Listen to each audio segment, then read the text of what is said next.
Welcome to Dairy Delivery by the Dairy Star. On today's episode, we'll have a pair of stories from Wisconsin and two more from Minnesota. Our first story will be about Martin Dairy Farms, as Nick Hilby continues the tradition laid before him by his friend Brandon and the Martin family. Next, we'll talk to Anna Dene, who always wanted to go back to her family farm, but wanted to put her own spin on the operation. Next, we'll hear from Willie Ducks, as he survived an attack from his bull on his farm near Stewartville. Lastly, we'll finish up with Seth Loudenbeck, as he and his dad, Steve, put in a new nursery as part of an expansion at Loudenbeck Dairy Goats LLC. You're listening to Dairy Delivery. All dairy, all the time. Today's episode is brought to you by Bongards Creameries. Come visit Bongards retail stores in Bongards and Perham, Minnesota. There you'll find a full, fresh selection of your favorite Bongards premium cheeses, including cheese sticks, shredded, block, and sliced cheese, flavored cheese, and cheese curds, available in a variety of delicious flavors. They also exclusively offer their cheddar Parmesan cheese produced in their Perham plant. For your next party, think of Bongards. They have fresh, made-to-order sliced or cubed cheese trays made year-round, even offering a selection of cheese gift boxes, available to order all year and kept in stock during the holidays. In addition to their award-winning dairy products, they also feature a wide selection of meats, pizzas, ice cream, crackers, soup and dip mixes, local honey and maple syrup, and other tasty snacks. You'll also find a unique assortment of merchandise and gifts such as home decor, kitchen tools, stuffed animals, apparel, books, and more. Visit their retail stores in Bongards or Perham, Minnesota, or visit them online at bongards.com. I'm Dan Walker. And I'm Michelle Stangler, and we're your reporters with Dairy Star, bringing you the latest in the dairy industry, including hearing from farmers across the Midwest and beyond. Well, Dan, we have been traveling to some trade shows. I went to the Central Plains Dairy Expo, and there were a lot of dairy farmers there, and it was a really packed show. How was the WPS Farm Show in Wisconsin? It was great. I got over there on Wednesday. It was a little bit slower. We had a little bit of cold weather and some rain that people weren't quite making it out to because there was so many outdoor exhibits. And then Thursday we had quite a few people. Those shows are always fun because you get to see the people that maybe you've gone and done stories on before, and you get to visit with them again. Like say between this and World Dairy Expo this fall were the two that I've been to since being with the Dairy Star, and it was just really cool to be back and in with everybody again. Now that we really love going to trade shows because we love hearing from farmers. What are their story ideas? And if you ever have a story idea, we're always open to hearing about them. But it's spring. That was kind of the kickoff. I felt it. And when I reflect upon when I grew up on my family's dairy farm, rock picking was the theme of spring. What about you? We never had much rock to pick. It was kind of funny when my grandma moved with my grandpa from Minnesota. She said she would move with him only if he found property where she didn't have to pick rock. And then my dad bought the farm about a quarter mile down the road or half mile down the road, so we never had a whole lot of rock to pick. So we got pretty lucky with that part of it. Well, of course, spring is all the time for being in the fields, being outside. So I'm really looking forward to that. But before we get into today's episode, hearing a lot from farmers and stories that's in the Dairy Star, it's also sports season, MLB season. A lot of sports kicking off, but we just finished March Madness season. Are you big into sports? Yeah. I spent 10 years in college athletics, and this year being my first year out, actually got to fill out a bracket and put some money on it. And I ended up coming in, like second to last. So that was very disappointing in a group of about 15 guys. Yeah, it was fun to be part of that for sure. Did you fill out a bracket at all or do anything with that? Not this year. I did watch. I am a Wisconsin fan and Marquette. They were both in, but it was not their season, so I'll just hope again for next year. But whatever your sports may be, I'm excited to go to baseball and softball and soccer this summer. But let's get into today's episode and hearing from some stories. Our first story takes us to Hazel Green, Wisconsin, where I got the chance to talk with Nick Hilby. Hilby wanted to farm, but didn't have a family farm of his own to take over. He started working alongside his childhood friend, Brandon Martin. And when Martin's dad passed away, Nick began working side by side with his family for more than a decade. Later, Martin was diagnosed with cancer and eventually lost his battle, leaving Nick to take over Martin Dairy Farms, carrying on the Martin family legacy. Let's hear what Hilby learned from Martin and more. As far as other wishes go, keep giving people chances, I guess, was one thing you kind of said. If there's friends and family that got some younger kids, if I see it fit, give them the opportunity that he gave me. get them started. He said they might be here for a couple years, or you never know, they could be your partner someday.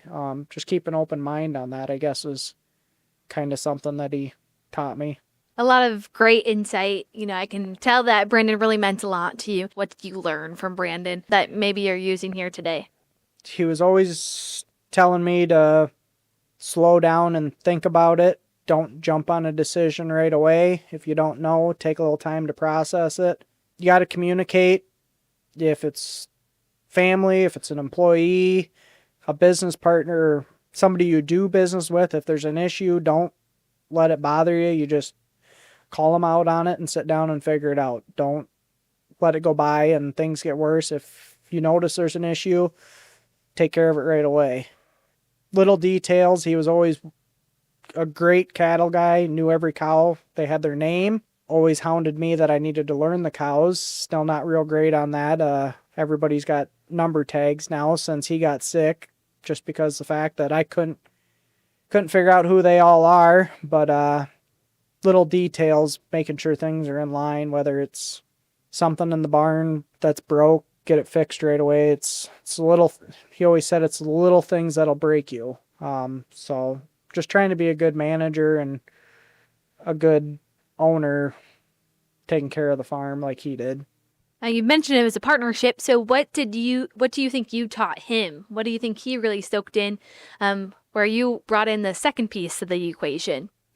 I'd like to say I probably brought new ideas. Brandon was kind of old school with his dad. Don't remember the year, but I was still in high school and must have went to some meeting and seen something about a pasteurizer for pasteurizing waste milk, and he wasn't really sold on it. And I told him, well, I said, if you don't want to buy it, I will, and we'll try it. And if it don't work, then I'm out the money and you're not. So after talking to the vet and the nutritionist, when I brought this idea to the table, we ended up with a pasteurizer, and I didn't have to pay for it. Turned out to be a good thing. I was always looking at newer technologies, kind of like this cow manager system, something that he would not have wanted, but I did discuss it with him last July, August. We kind of started to look into it, and he said, give it a try. It was a lot of money, and now going back on it, I'm glad we did. But I guess that's what I probably brought to the operation, was a younger mindset. Not that we were a big difference. He was 42 and I'm 32, so only 10 years, but he had the older mentality like his dad did, of doing things maybe a little bit more old school. Do you still think about him today? Oh yeah, all the time. Yeah. Pulling in the driveway every day, it's like, well, better call Brandon. Well, it's like, because that's what I would do when he was sick, or even before he got sick, was as soon as one of us got up, we called the other one. What's the plan for today? And whether he was earlier than I was or other way around, it was, how are things going, or what's going on. Because he was kind of managing the calf and the heifer farm, and I was over here on the dairy, was where I started out every morning mixing feed. So yeah, always thinking about him. Or me and Pizer and Willie, the other two full-time employees, were always joking or talking about, like, well, Brandon would have had us doing this, or what would Brandon be thinking we did this. Thank you so much for your time, your generous time. Is there anything else that you want to add? No, just something maybe for some other farmers out there that don't have any kids or family members that they see taking over the operation. There's plenty of people out there that are looking for an opportunity. You can make things work if you find the right person. That's kind of what me and Brandon did. Then we did become family, but if you take that out of the aspect, I mean, when I started working for him when I was 8 years old, I was just the neighbor kid working here. But from 2011 till I married his cousin in 16, 5 years, I mean, we didn't know that was going to happen for sure, So him and his dad kind of took the chance of bringing somebody non-family into the operation. And Brandon always said that. I don't know why some of the older generation don't have things pre-planned or let somebody else into the operation to keep the legacy going. I mean, family farming, more and more people are getting removed from it, and if they're not family, I don't know if you consider it a family farm, but you're still carrying on somebody's legacy. So I would just hope that if there's somebody out there that don't have somebody to take over their operation, reach out to ag organizations, colleges, stuff like that. Is there apprenticeship programs or something like that that they could look at for finding somebody that maybe would take it over someday?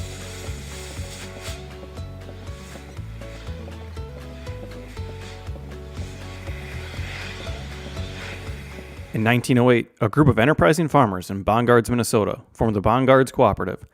The goal was to craft premium dairy products that the market demanded and to offer the superior quality that area families deserved. Since then, Bongards has built their heritage on always doing things the right way, the customer's way. After more than 115 years of business, Bongards continues to deliver premium cheeses to their customers. Visit Bongards.com or their retail stores in Bongards and Perham, Minnesota to learn more about Bongards Creameries. Nick and Brandon's story can be found under the headline Friend, Business Partner Gone Too Soon on DairyStar.com. Next, we'll head to Kimball, Minnesota, where our reporter Tiffany Klophocky sat down with Anna Dene. Anna graduated from South Dakota State University, where she was a member of the Jackrabbit cross country and track and field teams. After graduation, Dene wanted to get more experience with other farms. She worked with the Dairy Grazing Apprenticeship Program and the U.S. Ayrshire Breeders Association to get different experiences that she could take back with her to her own farm. 2021 I graduated college. And then I was here for like 6 months, and then I went to Pennsylvania for the summer of 2022 and then the summer of 2023. And then I decided to do the Dairy Grazing Apprenticeship Program. Because when I came back, I just kind of felt like I don't know anybody. Like, I know my dad, I know his friends, I know a couple of people that in the area. Yeah. But I just felt called I needed to get out and network. So I would go to some meetings like the Midwest Dairy Meeting and all these different things. But at a meeting I got I've seen a pamphlet for the DGA. And I was like, I should just do that because it'd be good for networking.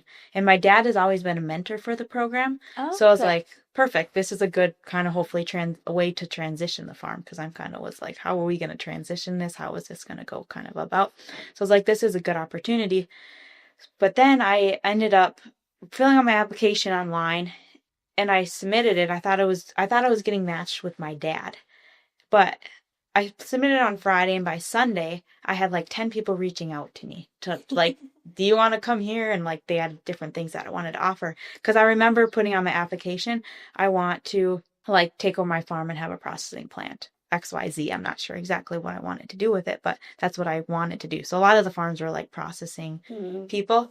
And Peter Miller, he like texted me. All the other people like reached out to me, email and on the portal. But Pete texted me and he like gave me this job offer and this kind of stuff. And I was like, I didn't really feel settled when I got back home. I felt like I needed to get out and experience stuff, because in college I was a runner. So I ran for college for 4.5 years. I was a track and cross country athlete, so distance. So I didn't do a lot of the dairy stuff in college because I was mostly focused as an athlete. I took my classes, but I wasn't really much involved in like the dairy club, and like I couldn't do a lot of the dairy part because I was so involved in the athletics that I didn't have time to do that, or I couldn't go off and on the trips and stuff. So I felt kind of like shorted because I didn't get experience like going out to other dairies or working at the dairy farm on campus, because I've only ever worked here at the dairy, really. Like, I've been to other farms and I helped them milk once or twice, but I never was really there for a long time. And I wanted to work for somebody else. And so I ended up going to the Miller farm in Vernon, Vermont for 10 months. Wow. And so I went to Pennsylvania of summer 2023, and I was home for 3 weeks. And then I went to Vermont till last May. So they had a processing, so they bottled their own milk there. So I basically did everything I needed. Like, I learned how to AI breed e-fish like fluently there, and then I worked in the bottling facility a lot. And they just started in 2020, and they didn't have a lot of like background in processing. Like, none of them went to school for dairy like manufacturing. Dairy production, so, yeah. So I felt like I helped them a lot, and they helped me a lot, just kind of like getting into the business side of it, where I kind of knew like the science and that kind of part of it. So it was really good to see like how they do it. And their family just basically took me in as their kid. Like, they have a lot of their family around there, and it was just like, a great experience because I worked for somebody else. I learned a ton, and I just have another family out in Vermont, which is great because I worked a ton of hours, and I couldn't do that the way, like my life though. It was just, they had 250 cows. They're organic, but we worked all the time, and I was like draining in a way. We'd start at like 3:30, and then we sometimes wouldn't be done till like 9 or 10 at night, and it was long days. But I would say that has really like helped me like kind of establish like what I want to do with my future. Like I really loved the farm. I loved how they would just like, everybody would be in together. They would help each other out. So yeah, then I came back here in the summer, and then actually through the Pennsylvania experience, I got a trip out to the United Kingdom. So I went to the United Kingdom for 3 weeks last summer because I had the networking with the Pennsylvania people for the Ayrshire Breeders Association. Oh, okay. And then so I officially kind of got back the beginning of July last year. Like I've been truly back. Okay. But before that, you were kind of touring around and Yeah, I was touring around like basically. and just kind of working for other people, trying to navigate if this is what I really want to do, because it's always been my fear of like, I need to go see the world. Like, Yeah. I don't know what. And the if you're gonna future's do it, gonna you got to look do like. it now when you're young. And Yes, yeah, Mhm. that's what everybody always said. So I'm like, okay, I'm gonna so go. where in the UK were you at? So we started in London, and then we toured around a lot of London. We visited like 16 different farms, and Okay, so it we would was stop you were farms. were you with like a group then that, like you said, like you went on a tours, you went and visited all these things like with a group of other people? Yeah, so there's about 100 people, and they're from like 10 different countries. So Okay. there are people from South Africa, Australia. Is that was New the Zealand. Ayrshire Association you said? Yes. Okay. Yes. And yeah, they were from 10 different countries, and it was just really cool to hear like what they do back home, like in their countries, and just to see another country, because none of my family have been out of the country besides Canada. But like it was a really awesome experience, and then it like made me think the world is so much bigger than central Minnesota, or like, but Yeah. when I come home it feels like home. So it's like good to see the world, but then like I know when I'm home it's like this is where I should be. Bongards Creameries has been a quality market for Minnesota dairy farmers for over 100 years. Minnesota producers provide one of the country's most distinctive brands of cheese that is still made using the same old-world craftsmanship and has been combined with cutting-edge technology to produce cheese that delivers an unforgettable taste with unparalleled quality. Minnesota dairy farmers and Bongards, quality that stands the test of time. The article about Anna Dene can be found in this issue of the paper, or by going to dairystar.com and finding the headline Small Farm, Big Dream. Next, let's head to Stewartville, Minnesota, where Amy Kylo spoke with Willie Ducks. Willie is a farmer who was having some trouble with his beef bull on his farm. He went out to sort the bull as he was about to send it off, but the bull had other ideas. The bull attacked Willie, who was saved by none other than a gooseberry bush. Let's hear how he recalled the day's activities. We were gonna switch out the bulls because the one I had was not paying attention to his girls. Sure, it's kind of an issue. Plus, he was also hurt. Yeah, He was also and The bull was hurt. this bull was hurt. Yeah, a couple weeks beforehand or more. well, and he had missing a toe Well, in barbed wire. he got tangled into barbed wire. Oh, sure. At least a couple weeks before, maybe a month before. You knew that. Sure. Yeah, Yeah. you knew it. Uh, So, but we didn't. There wasn't anything you could do about it. Right. so tried to sort him out and Bring him out to the cow yard. to bring him up to load him up and get a different one. He when you're trying to sort, they all sneak back on you. Pretty soon it was just me and him. And this is out in the pasture. And this is out in the pasture, yeah. We played Ring Around the Rosie Gooseberry Bush. And Well, he pushed you down first. No, didn't he? no. No. Okay. And then he pushed me down and started beating on my arm with his head. I could feel his brisket on my hip. And but then he left. Okay. And so you out by yourself then doing this? Working cattle all my life, he didn't think twice about doing it. Oh, yeah. And he'd tested me 2 weeks prior. So matador thing, With what? noise. Matador noise? Yeah. I thought you. What do you have? I didn't have anything. I just had my arms out there and I was screaming. Yeah, Oh, okay. yeah, Oh, yeah, okay. yeah, And so, Matador behavior or yeah. action or something. so he veered off and I veered off the other way. But that was 2 weeks prior. Sure. But anyway, he knocked me down, pushed me into a gooseberry bush. And you kind of figured that's why he left. Yeah. Oh, because the bush was prickling Bush. him. Yeah. Yeah, he was probably hitting his bad foot. That's probably why. We figure that's why he stopped. So yeah, Why he left. but with his bad sore foot, he was not very hospitable. He left, and I had my glasses yet, and had my cell phone yet, so I called my wife and called the owner of the bull. I felt pretty good by that time, and I don't have to go in, Sure. but they talked me into it, and Insisted. No choice. No but choice. but my wife wanted to stop at the house and change clothes. Because you don't want to go in your barn's clothes. You don't know how long you'll be there. No, we're going in. I don't care. I know how cold a hospital is, and I was not prepared Mm. to be. I mean, it was hot day. I mean, Yeah. warm, so Yep. I had shorts and a short sleeve shirt, and it's like I'm not going to a hospital Yep. with that. Yep. Yeah, you'll be freezing all day. So did you go into the ER? The ER doctor figured I had 20 ribs broke, and he documented 6 or 3 on each side. But at Olmsted Medical, you can read the doctor's notes. Mm-hmm. So anyway, the first line states he is a farmer. And then telling her how it happened, the bull chased me and knocked me down and pushed me into a gooseberry bush. Well, she didn't know what a gooseberry was, so I said a thorn bush. When I come back from the narrative, I got pushed into a phone booth. Doctor Who.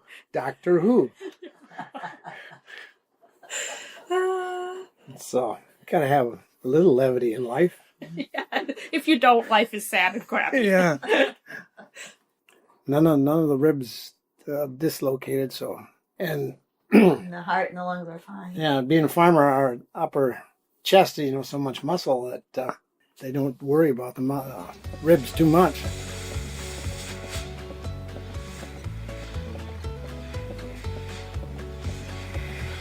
Just an incredible story there, and how lucky Willie is for that gooseberry bush, to say the least. This story can be found with the headline Tangling with a Bull on dairystar.com. Our final story on today's dairy delivery features a goat farm in southeast Wisconsin. Our reporter Stacy Smart talked with Seth Loudenbeck about their decision to expand their goat dairy herd at Loudenbeck Farms Dairy Goats LLC, and how creating a new nursery with an automatic feeder will help the farm in countless ways. So, Seth, tell me about some of the features and benefits that you are most excited about with your new nursery. The biggest thing is our automatic feeder, going from feeding kids for several hours a day to managing kids for a couple hours a day was just a huge time saver, and obviously some benefits of having full access to milk 24/7 for growth reasons. But that was the biggest thing we were looking forward to when getting ready to put the nursery up. Sure, yeah. And what brand of automatic feeder do you have? Our feeder is a Forester brand, 8 feeding stations off of it. So we have 8 pens in the nursery. Each pen has a nipple, and we raise on average between 15 and 20 kids per pen at a time. Okay. And do you feel that with the quality of product it's producing and the amount of time they're able to drink, you're really getting just like a healthier goat? Or Yeah, definitely we wean them a little faster because they grow a little faster. We've shaved off, I would say, on average 2 weeks of milk feeding from previous years. So I'm not going to say that cost-wise it's any different because they drink so much more milk in the shorter time frame, but definitely grow faster. and how much what's the capacity of the auto feeder? How much milk can it hold at a time? It holds a 50-pound bag of milk replacer, which I dump one about every morning. I dump a bag. in it. And then it mixes. You can change how much it mixes at a time. I have it set to mix 32-ounce batches, and it mixes as often as the kids drink it down. Okay. So it's mixing continuously, kind of like throughout the day and night then? Yep. And if the batch is sitting there, it does stir it on a time interval, so it keeps it mixed up and keeps it warm. Okay. Nice and fresh. Yep. What other features are you has the new nursery kind of allowed you to dive into, or any other benefits that you're extracting from it? I don't necessarily know if it's the nursery that has made this possible, but we have recently installed Dairy Comp and moved to all electronic tags. So when the doe kids come into the nursery, they're all ID'd, and it's just allowed us to keep a little bit better record on them and kind of dive into the genetic game and focus on different doe families and different bucks that we're using for breeding. So like I said, I don't think the nursery alone made that possible, but it's just something we've incorporated in this transition phase we've gone through for our latest expansion. Okay. So you're getting more into being able to select the genetics you want and kind of hone in on certain bucks, for example? Yeah. In the past, we always pen bred everything. We would throw a couple bucks in with 50 does or 75 does or whatever it was, and I guess you don't really know who the sire is, and then when you would mass kids and pick up 20 or 30 kids a day, sometimes you didn't even know who the dam was to them. So we've really focused breeding less at a time, with our goal being 40 to 60 does a month. So much easier to manage, much easier to keep track of. Definitely where we know who the sire is, we know who the dam is. It's a lot easier that way. And every doe kid gets ID'd as soon as they come into the nursery and put into Dairy Comp, and we're just able to follow them that way a whole lot easier. So looking forward to the future, any plans? What do you guys, anything you're particularly looking forward to, or whether it's with the, with the herd or the nursery in particular, or the new barn that you built for more milking does? First thing I'm looking forward to is having them all full of milking animals and getting up to a capacity. But just really excited about the future and improving genetics and improving milk production and the quality of our herd, and we'll see where it goes. Read the full story of the Loudenbeck's expansion at dairystar.com or in the paper under the headline A New Home for Kids. We'd like to thank today's dairy delivery sponsor, Bongards Creameries. Bongards Creameries has 2 retail stores in Bongards and Perham, Minnesota. A trusted cheese partner, Bongards has been a family-owned co-op since 1908 and has the cheese-making experience to meet all your cheese needs. Visit their retail store or bongards.com to see all of their amazing products. Man, this issue of the paper was full of stories. I mean, I had one story up in Pepin County where I got to go talk with the Pepin County Dairy Promotion Committee and about kind of all the stuff that they've been doing, how they're trying to expand to more than just June Dairy Month and trying to be a year-round operation. It's been really cool. Yeah, and with those county dairy promotion boards, it's cool just to see some of those ideas that they have to really engage the community. So that's a fun read, a story in the Dairy Star paper. Or another read is about the CAFO permitting discussion.